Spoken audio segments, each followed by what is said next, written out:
அப்படிப்பட்ட சிவபெருமானிடத்திலே எல்லாரும் போய் சேர்மன் கவுன்சிலர் எல்லாம் போய் அட்டெண்டன்ஸ் போடுவாங்க. அந்த மாதிரி சிவபெருமானிடத்திலே இந்த நவ கிரகங்கள் யம தர்மராஜா இந்திராதி எல்லாரும் போய் டெய்லி போய் அவங்க போய் அட்டெண்டன்ஸ் போட்டு வரணும். அந்த மாதிரி எல்லாரும் சென்று கொண்டு உள்ள போய் எல்லாரும் சிவபெருமானே நான் என்னுடைய பணியை செய்ய போகக்கூடிய நேரத்துல ஆமா பெருமாள் வராரு கருடன்ல. விஷ்ணு பெருமான் வந்து கருட ஆழ்வார கூட்டின்னு வந்து நான் உள்ள போய் அவரை தரிசனம் பண்ணிட்டு வரேன், ஆகையினால நீ இங்கேயே வெளியிலே இருந்துக்க அப்படின்னு கூறக்கூடிய நேரத்துல அவர் போன பிறகு இந்த கருடனாகப்பட்டவரு என்னடா இது போனவரு இன்னும் வரவே இல்லை, நம்ம வேலையை அவர் 8 போய் வீட்டுல விட்டோம்னா நம்ம வேற வேலையை பார்க்கலாம் அப்படின்னு அந்த கருடனாகப்பட்டவர் இருக்கக்கூடிய நேரத்துல சிவபெருமானு உள்ள போனவருடைய மற்றவர்லாம் போறாங்க. யம தர்மராஜா வராரு. ஆமா யம தர்மராஜா யார பார்க்க வராரு? சிவபெருமான பார்க்க வராரு. வரக்கூடிய நேரத்துல அந்த இடத்துல ஒரு சிட்டு குருவி இருக்குது. ஒரு குருவியாகப்பட்டது இருக்குது. அந்த யம தர்மராஜா என்ன பண்றாரு? சிட்டுக்குருவிய முறை மறைச்சு பாக்குறாரு. ஆமா மறைச்சு பார்த்துட்டு சரி பரவாயில்லன்ட்டு அவர் உள்ள போயிருக்காரு. ஓஹோ இந்த கழுகாகப்பட்டது கருடனாகப்பட்டவரு இவர் வந்து இந்த சிட்டுக்குருவிய உற்று பார்த்துட்டு போறாரு. யமன் கண்பட்டா என்ன ஆகும்? வேலை முடிஞ்சு போச்சு, ஜோலி முடிஞ்சு போச்சு, டார்கெட் போட வேண்டாம். அப்படி இந்த கருடனாகப்பட்டது அந்த குருவியை பாக்குது. இது வந்து இந்த யம தர்மராஜன் வந்து இது எப்படியா இருந்தாலும் இத வேலையை முடிச்சிடுவாரு. ஆகையினால இந்த சிட்டுக்குருவியை தூக்கி நம்ம எங்கேயாவது காப்பாத்திடலாம். வெளியில அவர் கேசவர் வரணும். ஆமா பெருமாள் வெளியே வர்றதுக்குள்ள இந்த குருவியை நம்ம எப்படியாவது காப்பாத்திடலாம் அப்படின்னு இந்த குருவியை எவ்வளவு தூரம் தூக்கும் போது ஒரு 400 காத தூரம் தூக்கும் போய் ஒரு மலை புகையில வைக்குது.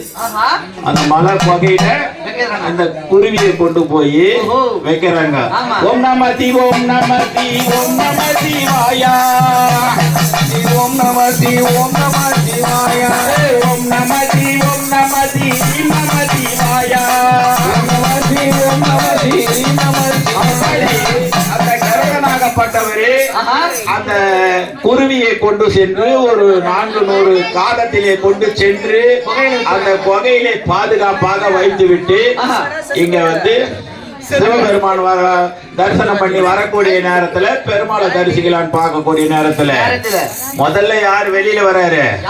யம தர்மராஜா வராரு. உள்ள போன ஆமா யம தர்மராஜா வந்து பார்த்தா என்னடா அந்த குருவி காணோம். ஓ அப்பதான் சொல்லுது இந்த கருடன் சொல்றாரு, நீ அந்த குருவி மேலேயே குறியா இருக்கிற. ஆமா கண்ணா இருக்கிற, குருவி மேல குறியாவும் கண்ணாவும் இருக்கிற. ஆகையினால நான் என்ன பண்ண தெரியுமா? அந்த குருவியை ஒரு 400 மைல் தூரத்துல எடுத்து போய் ஒரு புகையில வச்சுட்டு வந்துட்டேன். உனக்கு தெரியுமா அப்படின்னு அந்த யார கேக்குது? கருடர் வந்து யம தர்மராஜனை கேக்குறாரு. ஆஹா எனக்கே ஒரு சந்தேகத்தில் தான் நானே உள்ள போனேன். இந்த குருவி இன்னும் 4 மணி நேரத்துல இது சாகறதுக்கு விதி வந்துச்சு.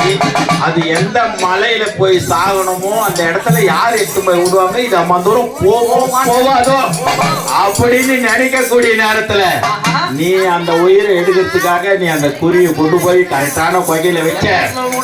ஆமா அந்த புகையில தான் அந்த பாம்பு இருக்குது. அந்த பாம்பு அந்த குருவியை சாக அடிக்கணும். இதுதான் விதி. யார் மொழியத்துல போக மாட்டான்னு அந்த ஒரு பார்வை பார்த்துட்டு நான் போனேன். அங்க குருவி செத்து போச்சு, சிட்டுக்குருவி. ஆகையினால அந்த பாவம் ஒன்னதான் சேர்ந்தது அப்படின்னு இது ஒரு சின்ன கதை. ஓம் நம ஓம் நம ஓம் நம சிவாயா ஓம் நம ஓம் நம சிவாயா ஓம் நம ஓம் நம ஸ்ரீ நம சிவாயா ஓம் நம ஓம் நம கடவுள் யாரு வந்தாங்க? சிவபெருமான் வந்தாரு. 6வது கடவுள் மதுரை வேற, 7வது 7 கன்னிமார்கள் வரணும். ஆமா